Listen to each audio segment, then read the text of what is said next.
what's up PMC? It's your boy Noivern Nation, and we are here with the top plays. Now I'm pulling up what I wrote down for top plays, so you're going to see my mouse here for a second. I'm actually going to take off the fact that you can see my cursor, so I apologize for that right now. But now you can't see my cursor. We're going to get into the top plays. Sorry for editing errors here and there. I'm really cut for time today, so I'm really trying my hardest, but we're going to do our best. So let's get right into it.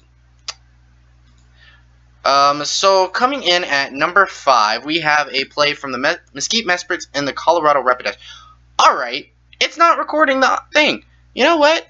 I should probably have it recording, right? I did it. I swear, errors here and there. I'm telling you, it's gonna be one of those days. We have a Mesquite Mesperts and the Colorado Rapidash.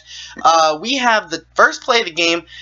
This thing's gonna go ahead and U-turn the, what's it called? I don't remember what it's called. But then there's Regirock, and then he goes on to his Heliolisk, and then he's gonna go ahead and surf with his Heliolisk, and Darth Tyrannus eats it up, pops the weakness policy, and just murders the next thing with a Drain Punch, and that is your number 5 play for today's top plays. That was interesting. This is just gonna be a straight through, so yeah, it's gonna be interesting. Oh, I obviously made terrible non-cuts there. You know, Davion doesn't make good cuts. Davion does not make good cuts.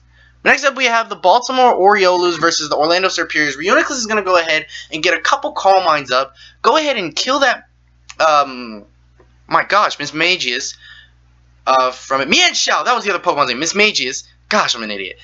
Miss Magius goes ahead and gets KO'd. Now, he's going to go ahead and sit here, and the coach of the, I think it's the Baltimore Orioles, is going to go ahead and sit here and just continuously recover and side shock this team. So now he's going to go into Jessica Rabbit, and he's going to go ahead and fake out, get him to flinch, and sit down and try to recover up as much HP as possible. As you can't see the HP bar, but he was a little under half, so it went down, it came down to about like him having to recover up and back and forth and keep recovering to get to the point where he could just click Side Shock and kill. So now on this play, he's going to go ahead and return, and he's going to go ahead and click Side Shock, knock out Jessica Rabbit, which means Reuniclus goes ahead and scoops up 3 kills this week.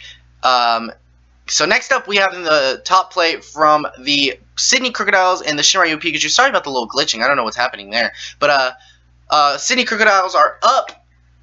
It's actually tie game 4-4, but now they Earthquake the Donphan to the point where it's really low HP, and by PMC based rules you have to Mega Evolve turn 1. So that's what Shinryu Pikachu, I think his coach is Shinryu, I think that's his name. I don't know. I don't remember. Anyway, he has to Mega Evolve by default. I tried to speed this up as much as possible, so I'm sorry for how slow this is, but he's going to take his time making his decision here, because this is a very important play, because if he's Moxie Choice Scarf, this game's over. But if he's not Moxie Choice Scarf, this game is still within grasp. So he's going to go ahead and Mega Evolve, and I don't know what he was going for, but he is Sydney Crocodiles, their mascot was indeed the Scarf Moxie set, so he's going to go ahead and knock out the Mega Charizard X, which means that he actually wins the game now, because the Jolteon is not Scarf, and the Goodra and Donphan, even if they were Scarf, do not outspeed. Ice Shard does not kill from this range, and everything is below half, and if it's over half, or everything is at like 10%, if that like 5%, 10-5%, except for the Jolteon, which is at about 60%,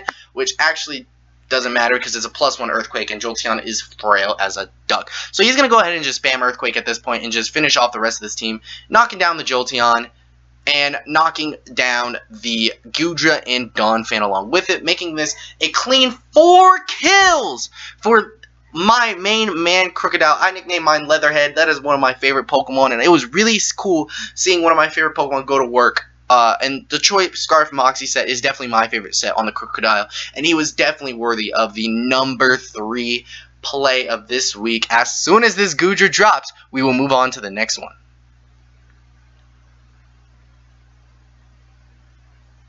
There it is. Alright, now we have the Espalancers. We have the Dallas Star Espalancer, coach of the Dallas Star versus the Great Lake Greninjas. Now, the play that just happened, the Greninja from Great Lake Greninjas did indeed click U-turn on the Mew, and his weakness policy popped, and he clicked Rock Polish on the U-turn. So now he's +2, +2, +2, and he outspeeds everything on the team, and he carries Flamethrower, Aura Sphere, and Psychic, which Psychic OHKOs the Gengar, 2-hit KOs the Gligar, Aura Sphere OHKOs the Kyurem, Aura Sphere OHKOs the Greninja, Flamethrower OHKOs the Scizor, and the Magnezone. So this looks like a sweep here, as he's just going to go ahead and knock out Eclipse, the Greninja, and knock out the Magna Zone, which was way below it. But now this Gligar is actually a threat, because this Gligar actually doesn't drop. It does a clean 75%, I'm pretty sure, to this. Yeah, about 75-80%, and gets a very important poison off in the middle of this. That's a very important poison for later in the battle. You should go check out that battle.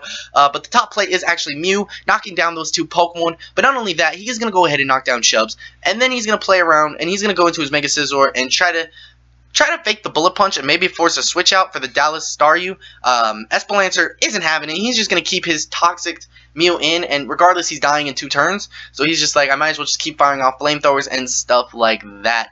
So we're going to go ahead and get to the end of this play. As you can see, my mouse is on the screen. That is actually in the recording, not my current mouse. So that's good job. Let's give a round of applause for Noivern for editing errors. Let's just go ahead and clap for him. He's doing a great job, guys. He's doing a great job. I told you I was rushing this so hardcore. I'm like cut for time right now, and I'm really trying so hard to get this done and then upload it. So I'm so sorry. Literally, like right when I'm done recording this, I'm uploading it. So literally what's taking so long is the exact plays happening. Okay, this is the final play that I wanted for. The flamethrower pops on the Gengar, which actually is a great play because the Gengar does not die. He baits the flamethrower to the point where Gengar does not die, and Gengar actually does die. But that means the what's his fault? Mew will fall as well to Toxic. But next up, we have the top play coming from the Chicago Flock versus Jersey Dwebbles. Mr. Cloud Envy, coach of the Jersey Dwebbles, got a substitute up, got a Swords Dance up. That's stuff you did not see.